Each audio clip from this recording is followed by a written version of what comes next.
Welcome back. In the wake of the Paris terrorist attack, some GOP candidates taking major heat for their stance on Syrian refugees, some of them floating the idea that the U.S. should give preference to Christians over Muslims. President Obama calls that idea shameful. And according to a new Fox poll, a solid majority of voters agree with him. Let's bring in our panel. As you can see, this latest poll numbers. Ed Rollins is with me, former principal White House advisor to President Reagan. He has been a longtime strategist to business and political leaders, and he is a Fox News political analyst. Judith Miller, adjunct fellow at the Manhattan Institute for Policy Research. She's a Pulitzer Prize-winning author and journalist and a Fox News contributor. And Mary Kissel, the Wall Street Journal's editorial board member. Good to see everybody. Thanks very much for joining us. Hi. Your thoughts on this past week, Mary Kissel. Let me kick it off with you. Well, Donald Trump, I think he effectively emotes. He doesn't articulate a strategy, but he does say what a lot of people think, which is that we have eyes. We saw what happened in Paris. We're afraid that it's going to happen here. The polls reflect that. Yeah, the polls reflect that, but also you have President Obama having been traveling all over the world, Ed Rollins, and when he first made the comment that, you know, he basically, you know, like sort of pushed back at Republicans, it was a political response to an issue that Americans are really afraid of. The president who's going to be above politics has been probably the most political president I've seen in my 50 years of politics. He totally misses where the country is on this issue. I think at the end of the day, we're all shocked and saddened by the Paris situation, but we also know it could happen here. And I think the concern about the Syrian refugees, and certainly I think we have to have a humanitarian side to this, but at the same time, 26 people were all basically came here and planned 9/11, and 19 of them got in the country and they knocked down 2 towers and tried to knock down the White House. So they did not come as refugees, Ed. That's the point to remember. The issue is, how do we basically safeguard that people are coming in here? We have no system, and it's the FBI and the CIA and the Homeland Security cannot at this point in time guarantee who these people are going to be. So you invite them to come in, you bring 10,000 people in this country, knowing full well the Syrians are saying, the terrorists are saying, we want to get America next.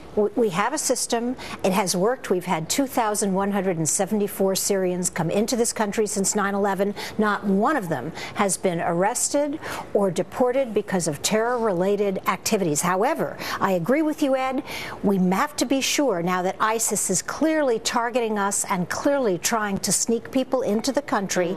We have to be sure that our system is up to the test, and that's why I don't understand. We can be welcoming of refugees and yet prudent and reasonable about how we vet them. I think that's what Paul Ryan tried to do with his House bill, and I think it's simply unfair to characterize Americans who are rightly worried about their security as somehow bigots. Maria, very briefly, on the Christian issue, Christians are being targeted for genocide right now. This isn't about preferencing Christians over other religious groups. It's about doing what America has always done, which is to give shelter to those who are targets.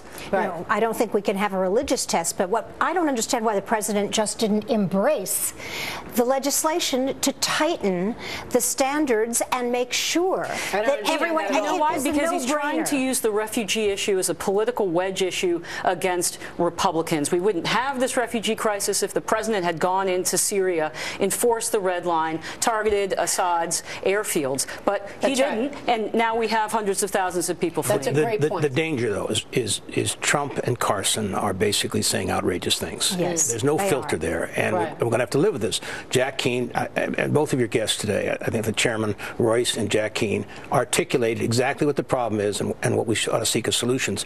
And Carson and Trump, who are the front of the pack here, have to be very careful what they say. Well, they both really went specific on the airstrike so far, the fact that we are missing targets because of this political correctness. We put our handcuffs on we go out and say you can't have civilian casualties. The whole premise, and this goes back to my days in the Reagan administration, we used to talk about we can't have civilian casualties. These people live in these camps, and at the bottom line, you give them warning, we're going to bomb these camps, get out of there. And there is no excuse for not bombing supply lines and trucks that were carrying oil that finances these operations out of Raqqa.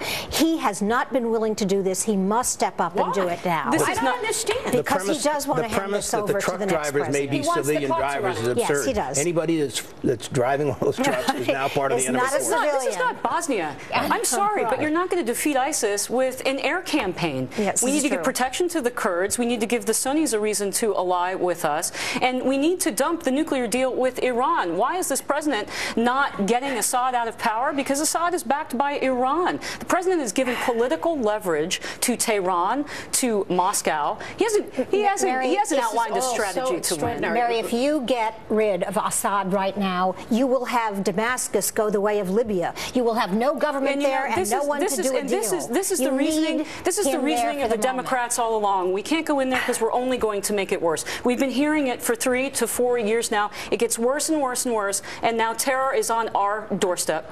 We're not going to get rid of Assad as long as Putin is backing him, and that's right. Putin has to negotiate that out. It's not going to happen. Let me check in with Media Buzz and Howie Kurtz, who's standing by right now on at the top of the hour. Howie, good morning to you. Good morning, Maria. We're going to drill down on how the Paris attacks have utterly transformed the coverage of the 2016 campaign. Journalists speaking out in a more opinionated fashion, being much more aggressive toward President Obama, a way we've rarely seen in this administration. And then in a very different vein, the editor of the National Enquirer on how his supermarket tabloid forced Charlie Sheen to go on the Today Show and acknowledge that he's HIV positive, and whether Charlie Sheen told the truth to Matt Lauer. Wow. We will see you in 20 minutes, Howie. Great show. We will be there. Thanks so much, Howie Kurtz. We've got brand new polls showing how the GOP race is shaping up, how the candidates would fare against Hillary Clinton in a general election. We're going to bring those polls to you next. Back in a moment.